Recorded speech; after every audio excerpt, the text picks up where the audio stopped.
Hello, good evening. You're welcome to Agenda on TV3. My name is Deborah Kwabla, and we've heard the president announce his ministers, and these ministers are expected to support him to achieve the vision for the country. There have been varied perspectives about the number of ministers named and the creation of some new ministries. And some say they are not new, others say they are new. Today on Agenda, we discuss that in detail. With me in the studio to do the discussion from far left, we have Mr. Prez Akufo-Addo. He's the President, Ghana Institute of Planners.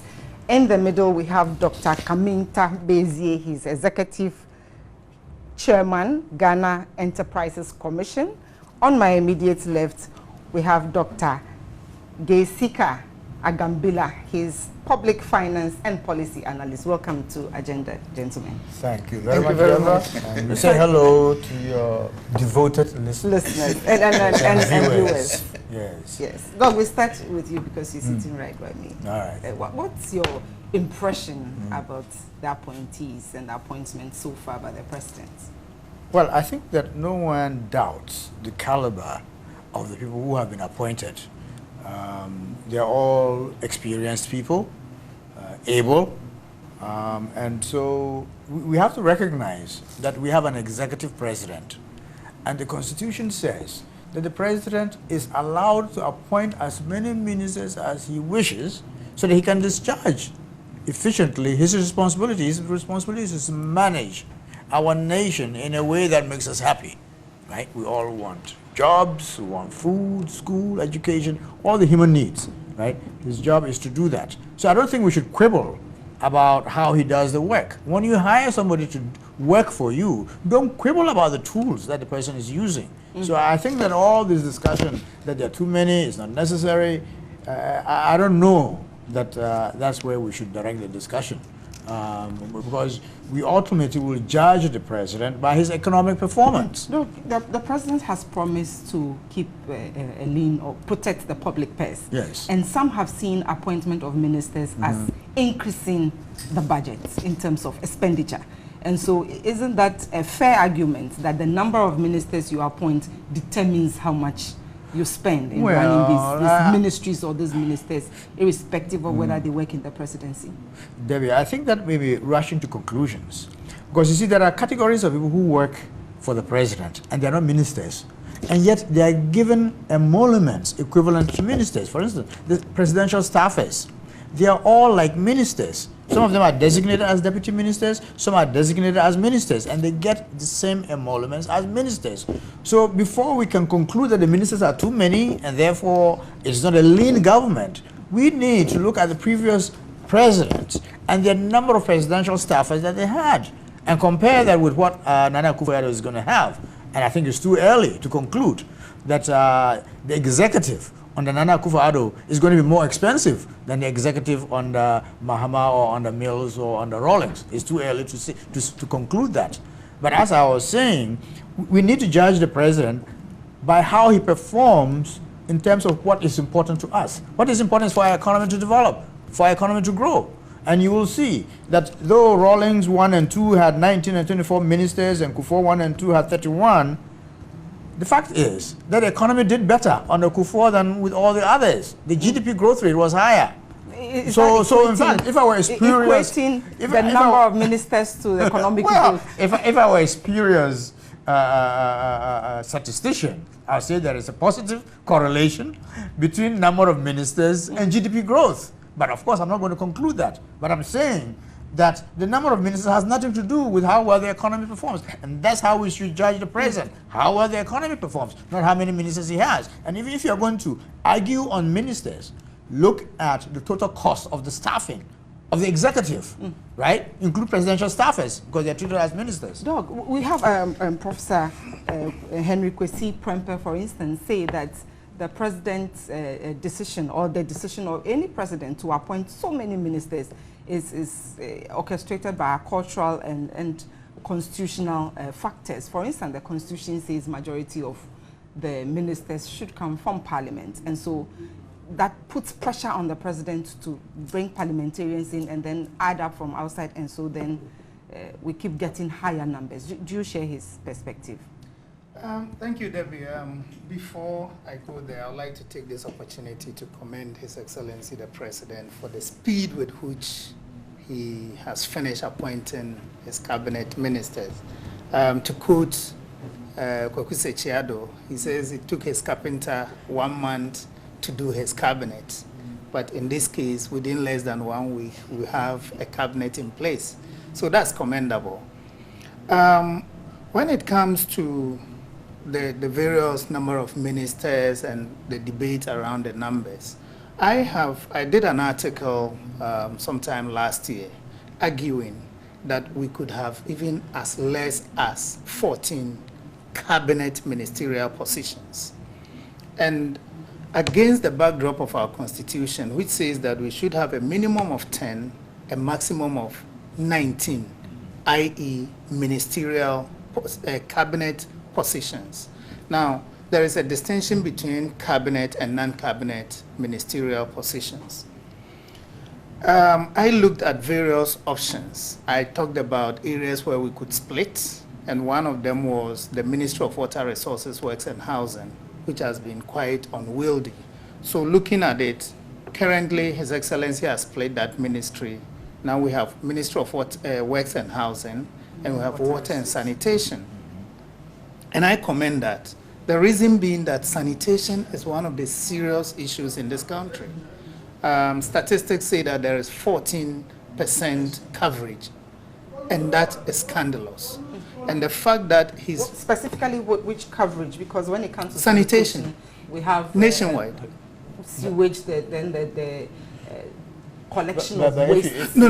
This is an aggregate. Access to toilets. This is an aggregate statistics. Yeah, altogether 14% coverage nationwide, and so I see the that emphasis there as very significant by creating a specific ministry for water and sanitation.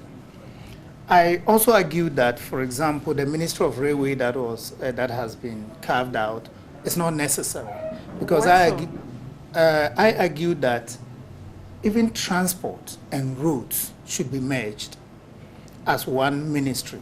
Now, having made that argument, we also have to look at the issue in a very broad perspective. Let me just finish this point. Here is somebody who campaigned on the back of a lot of promises. Now, he has a particular vision. He needs to deliver on those promises. And in my view, as many as he might need hands to be able to deliver on the myriad of promises that he has given to the people, and to get a focus on each of those areas, he needs to have the competent people to be able to deliver on that job. Exactly. I wanted to share with you what the president said, especially in relation to the railway. He said if we are going to be serious about the economic development of our country, we have to open it up. And it is railway system that is efficient to connect us to the Sahel, and hopefully we will one day connect us to the larger Africa. Strong justification, isn't it? Yeah, absolutely. Now, we have institutions under the Ministry of Transport that can deliver. For example, we already have the Ghana Railway Development Authority that has the mandate to see to the development of railway in the country.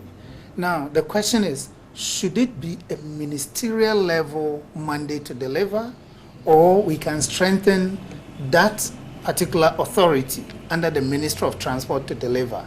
It's a matter of time will tell whether the president's vision and the way he's putting the cabinet ministers in place to deliver is the best option, or using the relevant existing institutions will give us the best option. We just have to give time and see how it pans out. We have a sound bite of one of the ministries that the president created. So we'll take the sound bite and then ask your opinion about that. Is the Minister for Planning. I think everybody, all of us within the political space, are now agreed that we have to take the issue of the planning of the development of our economy seriously.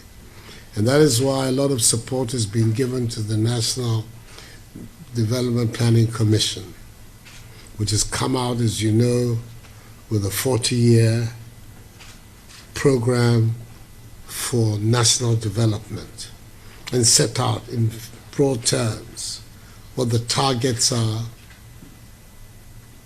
But there's an issue, and the issue is the government that is elected at a given time has to be able to factor its priorities and its development agenda within the overall context of that broad national plan.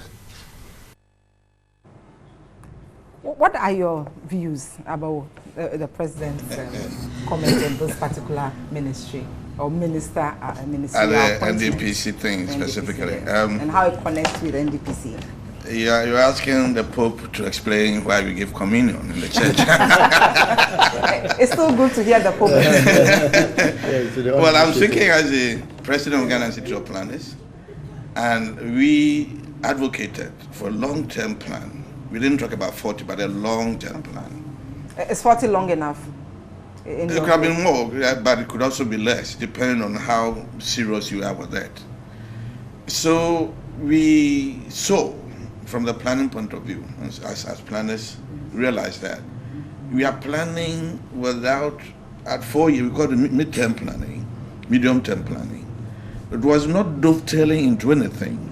4 years to begin another set, At this time, NDPC is preparing the plan. There are about 3 problems. One of them is, how do you ensure that successive government adopt the plan and use it? How do you even get the various political parties accepting the plan that has been started by one political party? How do you get money? Because you can prepare a beautiful plan, but if there's no money, how do you prepare and implement a 40-year plan? So, as Ghana Institute of Planners, we are there supporting it, preparing articles to them, running 1 or 2, roles to get the thing there. We've run some seminars. They have attended NDPC. They have also attended some workshops they have run by invitation. And so now getting a focal person who would ensure that this plan, first and foremost, is completed in a manner all political parties will accept. 2, that we can have money to ensure that a plan is only on paper and become useful when it is put at the location, implemented. And then also to get the various governments, from one government to another through elections, to adapt it. If you get a focal person, rather than, let's say, the Director General, who is a civil servant, if it's so, to go run and getting this for sport, it may not be easy. So, getting someone to take it up, for me as a planner, and what we have done so far about the 40-year plan, I think it's a very good idea, because the government is bringing into focus what he has planned to do. But again, let me tell you something. Politicians, they respond to the immediate needs of the people. As for the talking about mixed views and all, it is not only this time. For example, during the President Mahama's time, when he decoupled the Ministry of Energy into Ministry of Power, there was so much talk, okay? So it should not deter anybody who is serious about what he thinks to do. So even if the people of Ghana did not talk now, I've been surprised that they are keeping quiet for Nana, His Excellency, to be creating what he's doing. So let's forget about that completely. But if politicians' mandate, first and foremost, is to respond to the immediate needs of the people, then it requires that what we are looking for must be responded to quickly. When the Constitutional Review Committee went out to look for changes in the Constitution to review it, the issue of preparing a long-term plan was not even part of it. But they came back, and the people on the ground said, we need a long-term plan. That will guide successive government. That will guide successive government. Because a country, if you have a 40-year plan, okay, if a child begins school and he knows that he wants to get to the university, he takes his terminal exam serious, and the parent can tell him, if you keep this result, you can't get to the university. So the country needs to have a vision as to where we want to get to. And when we are there, then we begin to realize that every 4-year or the medium-term plan is leading into something appropriate and responsible. And this is what we are looking for. So for me, that is great. I want to just also say a little bit about the railway thing. Equally, like we have been talking about Ghana Railway from Accra to Paga to the north, and we know what railway lines do for a country. They carry the heaviest of weight without disturbing our asphalt roads that we have in Ghana. It can go faster, little accidents and all that. It is an enabling service to aid development. If it's so team up with the Ministry of Transport and whatever we call it, for all these years, what has been done with that? Have they been able to achieve anything at all? Currently, it's only between Tema and Accra, and probably in Sawema and Accra. So since independence, I believe, from President Nkrumah's time, we've been talking about railway from Accra to Paga, and we still keep it under Ministry of Transport and Transport and whatever they call it. When are we going to realize that? So are you saying then that the appointment of a minister is expected to make for me difference? As a planning agent, somebody interested in development agent, to see things done? I'm not worried about the numbers. I'm worried about the effect. And we, as development orienters and agents, we always tell you, you agree with your plan. For example, there are two ways of planning. Someone will say that, cut your coat according to your cloth. Another person will say, I will plan what I need and look for resources to implement the plan. The advantage and disadvantage in both ways. As a development agent, I will let you know, if you take this path, this is your advantage and this is your disadvantage. If you take this path, this is your disadvantage and advantage. If you do the following things, you can do better. So I stand as a development agent to tell any person who chooses any one of these two ways and say, if you do this, you can get to where you are going. If you first listen to what I'm telling him, then I have done my duty, but he didn't pay. So I will not be worried about how many or how less. But if you do this, then your how many and how less is going to give you and put it this way. Doc, the regional reorganization, that's a campaign promise that the president promised to do some redemarcation. It started with Western region. Now we hear there are 4 regions that are marked up for remapping. There are some constitutional issues because we must, according to the constitution, do some referendum and all that. What's your thought about this ministerial appointments? Well, that again is consistent with the creation of the other ministries to focus attention on an important agenda of the president. You want to develop railways, you need a railways minister whose attention every morning is on developing railways. You want to develop aviation, you need to do that. You want to create new regions to promote development in these areas. You need a minister whose everyday work is focused on making sure that we can have the election, we can have the referendum on it, and to move forward. If you could just hold this, some are saying these are carved activities from the Ministry of Local Governments, and this is something local government could have done with probably a deputy minister or strengthening some departments. The local government minister cannot do it. The local government minister deals with the district assemblies, doesn't deal with the whole region.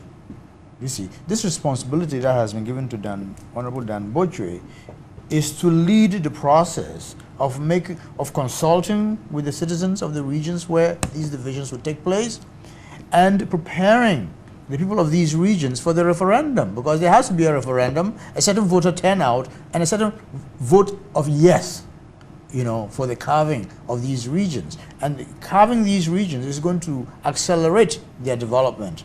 And the whole purpose for this is to promote the development of these regions, which are very big and unwieldy administratively. Doc, so the counter-argument is, Doc, if you could please take that, but the counter-argument is that if we strengthen the district assembly system, then we don't need to carve out new regions, because then the district will be effective and they will be able to take care of their local government areas. What do you think?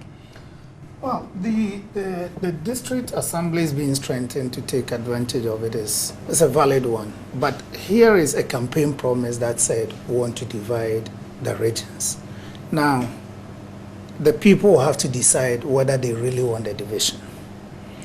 But the issue I am looking at is the question of having a separate ministry. Now, this is a specific activity that has got a timeline. Let's say we achieve it in 2 years. Then what happens? But the president said these ministers will work under the office of the president. Their budget will be derived from the budget that is with so the office of the president. The question is still relevant. So after 2 years, we achieve the division, the carving out of the regions. Then what? That ministry goes away? Of course, we should. I mean, the president does reshuffles and he reorganizes the ministry. Or an we need to office wait of the and see, president. or probably expect an actual plan, for me, so that we can this track is that. a specific activity. I don't know if it's a question of nomenclature, but it could have been a minister of state responsible for a particular activity. So once that activity is achieved, then we know that minister of state's role and responsibility is finished and the person is reassigned. But the way it is done is a little confusing. We don't know clearly whether it is a minister of state's responsibility with a specific task or whether it is one of the everyday activities that can continue for much longer. We are not sure. So that's why that specific role has generated such controversy. But if you just suppose it within the context of the wider number of ministers and other things, as Dr. Agambila, who is my vice president, and he also happens to be my president as the Ghana Institute of Planners, is Ghana Association of Writers, and I'm a member. He was saying, member, he's the executive secretary. I mean, the general secretary of the Ghana Association of Writers. Yes. That's what we're saying. It's Oscar Wilde, who happened to be a writer, who said that we tend to look at the cost of everything, but the value of nothing. Which is why I said in my earlier submission that it's early days yet. Let's look at the value that all these ministers are going to bring on the table. It is the value that will justify whether it's costly, whether it's a waste of the public purse or not. If they are able to deliver on the mandates and let the people of Ghana see that the promises have been realized and we are all happy with it, then at the end of the day, it is the value that is going to let us know that, yes, the cost justified it. So it's early days here to really talk about the numbers, in my view. Yes, the president also talked about monitoring and evaluation. And as a planner, I know you should be, I really wait to hear your views on the monitoring and evaluation. I thought I was going to say a little about this regional. Please go ahead and then you talk about the MAA. Let me give a very candid technical opinion about that. I say I'm a development agent. Creation of a region does not have the legal backing to start development. They are not development agents like the district assemblies. In the law, it is the district assembly that has the mandate to initiate, control, and complete a development agenda. But the argument is that when you carve out a new region, then resources are focused, then there's someone in charge to see to the development of that region. So the advantage of a region, when you create a region, you create a regional coordinating council. It's a coordinating authority. It's not a development authority. It's just an advisory capacity and coordinating. It's so that district assemblies in that new region that will be working and this group will be coordinating. But with all steps in decentralization, the advantage is that you reduce the cost of transaction of government business. Let me explain. If you give a region to Western North, instead of somebody traveling to Takoradi at the Western region, the regional office to look out for whatever he wants, the distance is cut shorter. They just go there and get what they want. So that is the best of advantages. But if you are creating a region because of development, then that is not the law does not. Greater Accra region cannot begin planning any particular project. It's a district within Greater Accra. It's a district within Ashanti region. It's a district within Borno and Half region, and then they are coordinated by the regional office. But now let me go to the monitoring evaluation. The monitoring evaluation is the weakest link in project cycle as you have it now.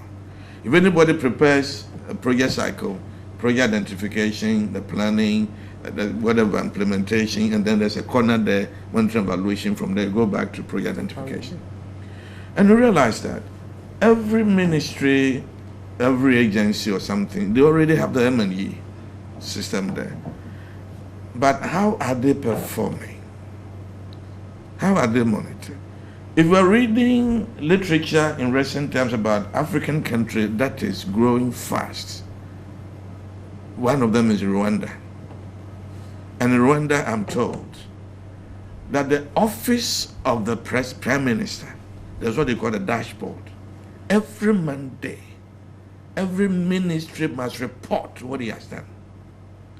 And he will read and tell you that you said we're going to do this, you haven't finished. Come to my office and tell me. And so it is only new here in Ghana. But again, let me say this. Politicians have created a certain name for themselves. So anything they say, public begins to argue with them. But in the books and what you people have supported to learn, they are very important. That if you plan and you don't have a strong monitoring system, your implementation will not work. And so, if you look at all the donor partner projects that are in Ghana, like the N1H1 and all other macro projects supported by EU and DOJ, you will see how effective their monitoring system is. And that is how you can begin and continue and complete. Even as at now, there's a new literature on monitoring evaluation. We call it results-based M&E. It means that we are not only interested in finishing the classroom block, but our children coming into the room, and are they passing? Otherwise, you have just built a block for the beauty of it, and it's of no value at all. Should it that then give a strong argument to having integrated M&E in all the various ministries, rather than have a standalone probably ministry or minister in charge of M&E? Because you have... Again, let me tell you... Every other region doing some form of M&E already. Let me tell you, as a development agent and as a planner, you need a supervisor over the supervisor in terms of project implementation.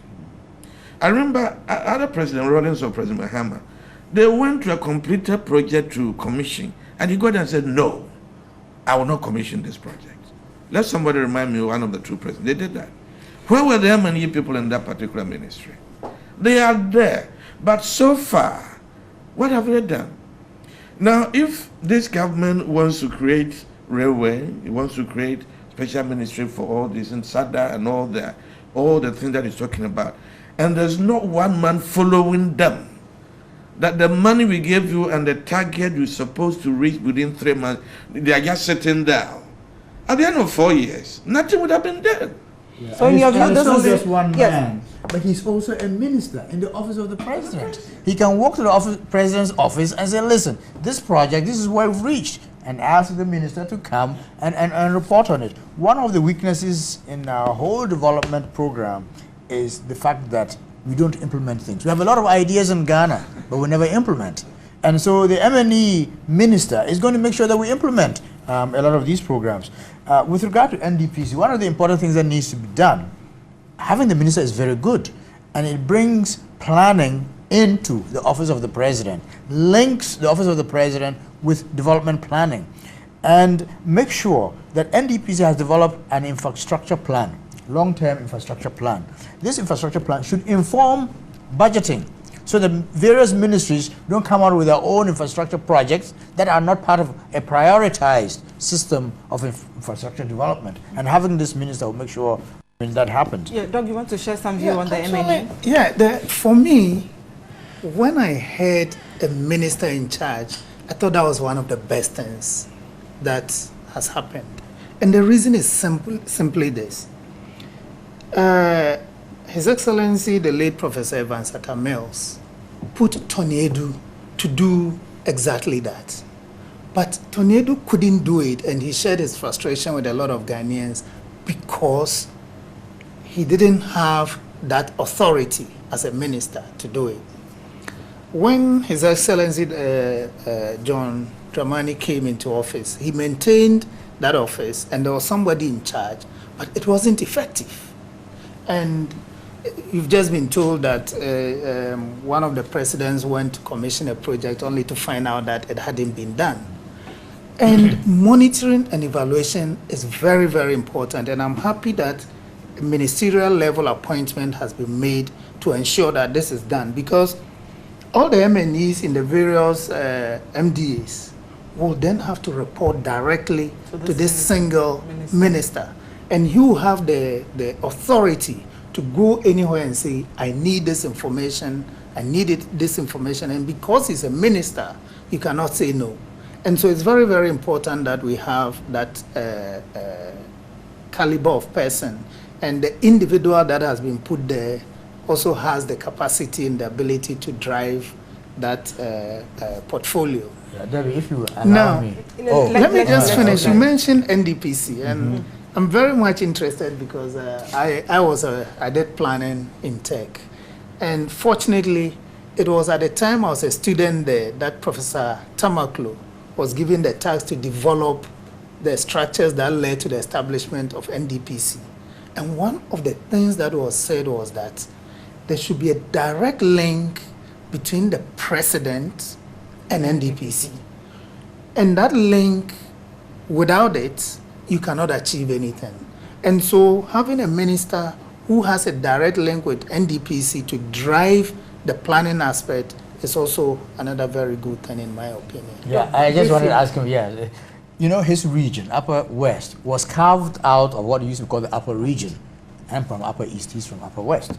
I don't think that he will regret that his region was carved out of the Upper Region. Because it's seen more development? Yeah, it's seen more development. Now they're getting an airport. If they didn't have a region, they won't get an airport. The airport would be only in Bolga. You are not getting one yet. So.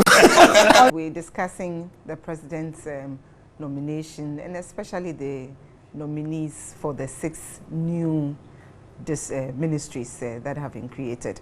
And my guest is still here. Prof, before we went on break, we were talking about some of the areas, and one that has generated a lot of discussion is the Ministry for Inner City and Zongo Development. What do you think about this ministry? Some say it's not the best because you are sidelining a few people and focusing attention on them. Well, first of all, it's part of the MPP's manifesto. If you go to a Zongo, you see that infrastructure there is very limited, not enough job opportunities or educational facilities and so forth.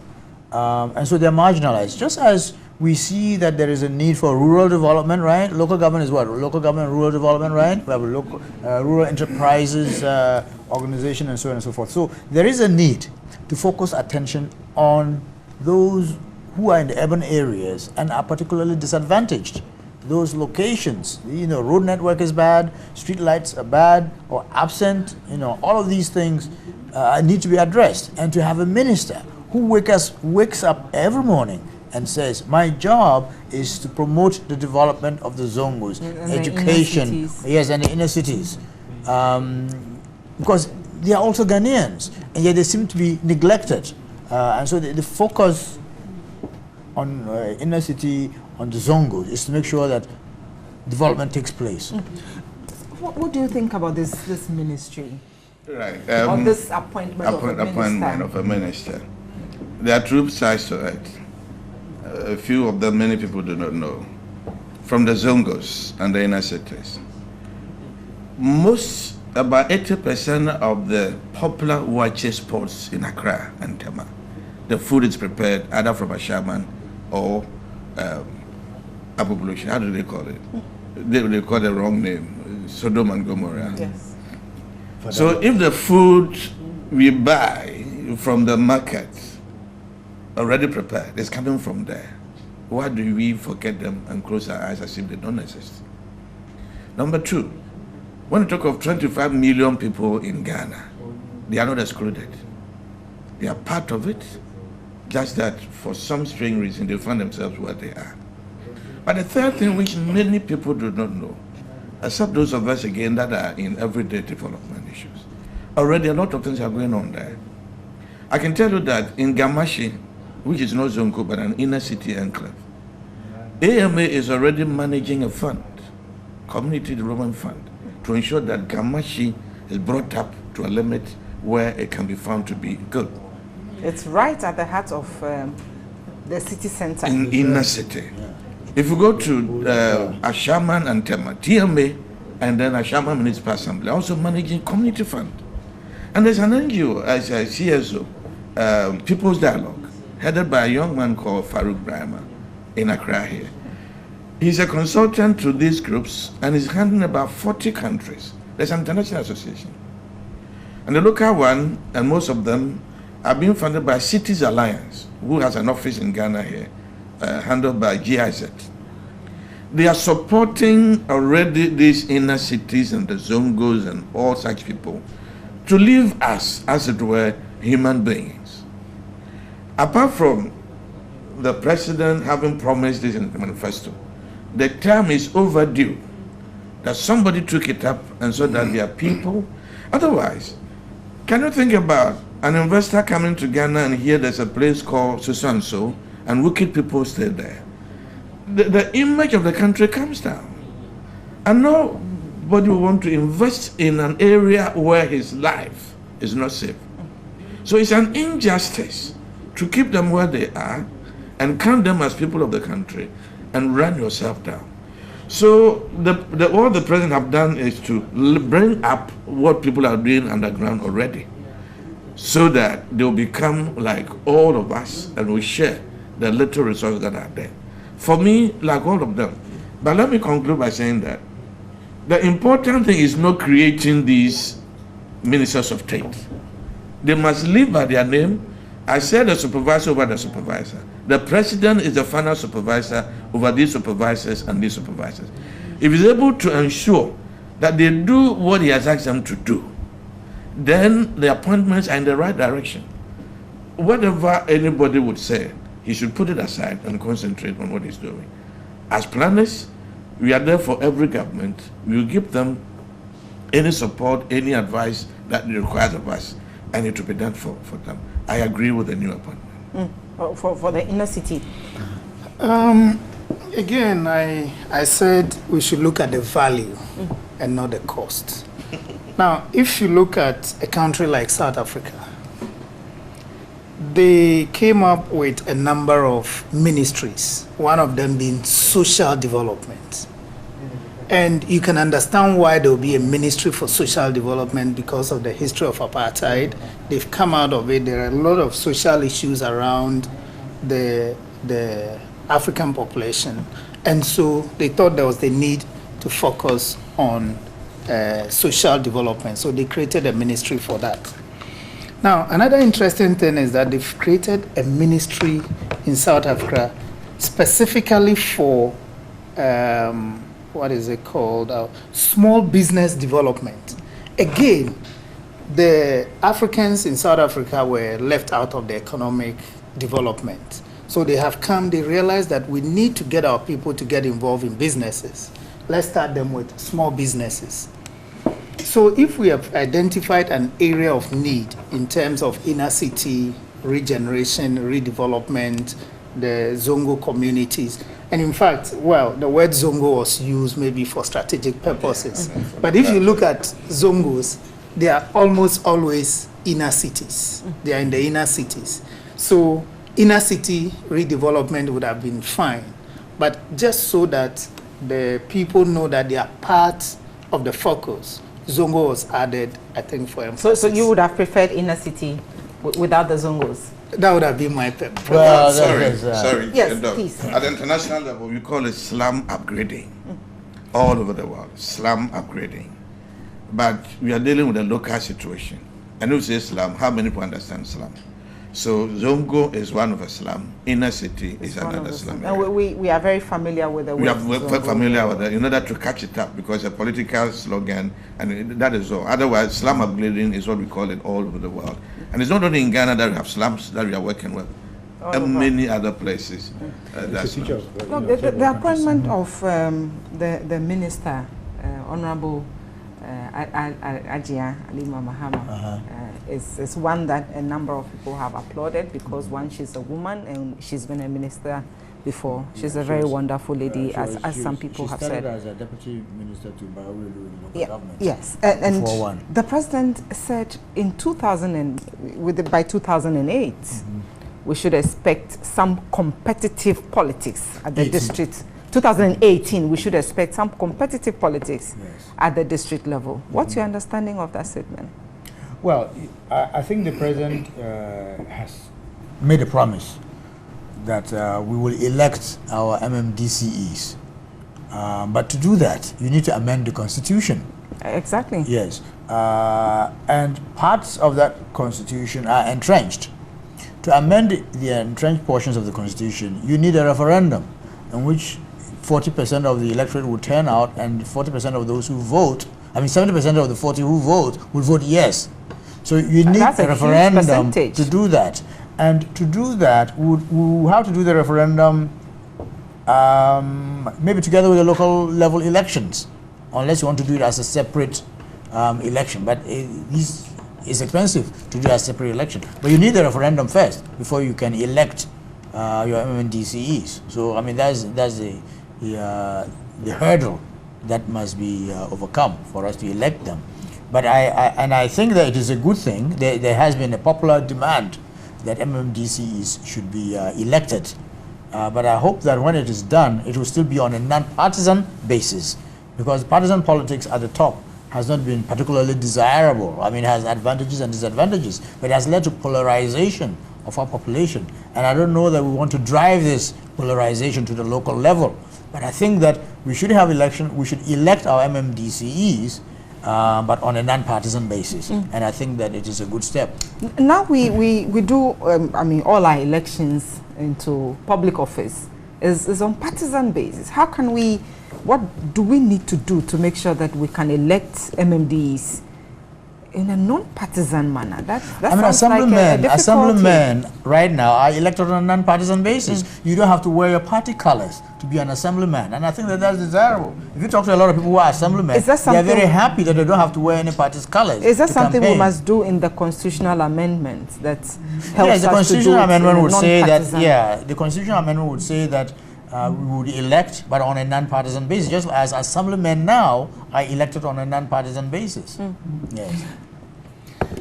The district assemblies are really the agents of development and change. And so once we have strong institutions at the district level, we should be doing well as a country.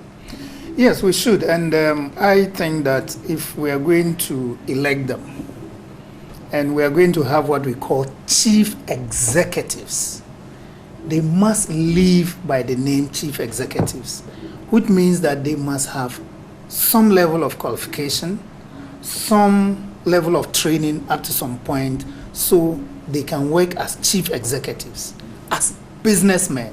Because what they are doing effectively is you are managing it as though it's a corporate entity, bringing up development, businesses, and other things to promote the development of the district. But at the moment, I don't think that that is happening. Now, coming to the election bit of it, I am not so sure about them being non-partisan. Now, in 2012, when we had the election, there were a lot of tension in the country, and some of the things that were being talked about was that we needed to have all-inclusive government, and there were various discussions about all-inclusive government. Now, I happened to read a paper written by Honorable E.T. Mensah, who had been at that level of governance before, who says that part of ensuring that we have an all-inclusive government is to have the DCEs, MCEs being elected. Now, if it means all-inclusiveness and being elected, that presupposes that they have to be elected on partisan basis. But I think it's a debate that we need to have even before we go to the referendum to change the constitution to have the elections. But the elections, having them elected, I think is a step in the right direction. Right now we have a lot of potential chief executives, those who have served in the NDC government, those who have served in the MPP government.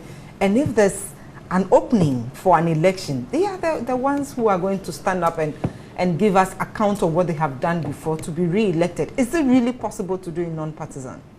Non-partisan. What is partisan? What is non-partisan? Partisan is when there's a party. No, I'm not asking you party color. That's really what they are talking about. This assembly elections is non-partisan. But after the assemblymen have been elected, one party will say, "Oh, here we go 40%. Here we go." We know it. But on that thing of election, as far back as 2006, I presented a paper at UST Planning Department to the students about these elections. And even as far back as that time, the center of my thesis was that DCs must be elected. Because as of now, they see the problem of the community, but they don't feel it. Let me explain. They know that something is going wrong, but you did not put me here. As a president who can come and either take me away or let me remain. Parliamentarians are more under pressure than district chief executives. Because the parliamentarian, everybody knows that I put you there. Next 4 years, if you don't do this, I will sack you. If the government would want to, but let me say this, so far, one of the reasons, political reasons why DCs have not been elected is that during elections, now we have how many assemblies? 216. 75 assemblies. 216 district assemblies. Yes. And, during elections, the government in power already has 216 campaign coordinators. In every assembly, the DC is the first campaign coordinator. And so it has not been easy for any government to agree to change that. And the other fear is that if you elect them, unless you now have NPP government, a political party in government, and then in a particular area, an NDC man wins the election, he may not support. Let's try that and see. If the people within your district see that you are working against the government and they did not get the right and the resources that should have come to them, now Ghanaians know how to vote and change the government. They can decide to give one president 1 term or a party 2 terms. And so you dare not become a DCE by election and refuse to agree with the government in power to bring your people what they need. Let's try then you are accountable to the people. You are accountable to the people. people. So moving forward, what should we expect from this team in a few words? We have very few minutes to go. Well, for me, they look credible from the bit CVs the president read about them. Let them live to their name. And let the president himself be very keen on each one of them. Okay. Doc, if you could please give me your take home. Well, I made a statement earlier that has become a soundbite. I said that His Excellency should not be afraid to fire non-performing ministers. He has repeated his soundbite and your take home. Well, I mean, the president has put together a good team, and all of Ghanaians are wishing for the president to be very successful, because we have invested our hopes in this election, and it is only by all of these people performing that Ghanaians will be happy and will renew Akufo-Addo's mandate when it is up for renewal. And so the ministers have a lot of work to do. And the president wants them to do it. So as my friend Dr. Kaminta has said, he has to be willing to fire them. I mean, he's running something akin to a corporation. If your directors don't perform, you have to fire them and get new people who will perform. But of course, it's difficult. This is in a political environment. Not easy at all. In Germany, there's a proverb.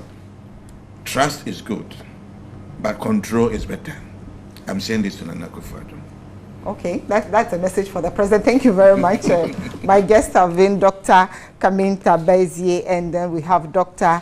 Gesika Agambila, Mr. Alfred Kwesi Opoku. Thank you very much, gentlemen, for coming and throwing more light on this. Thank you for being part of this discussion. My name is Deborah Kwabla. God willing, same time, I will be here, and my guest will be here. We'll bring you another discussion.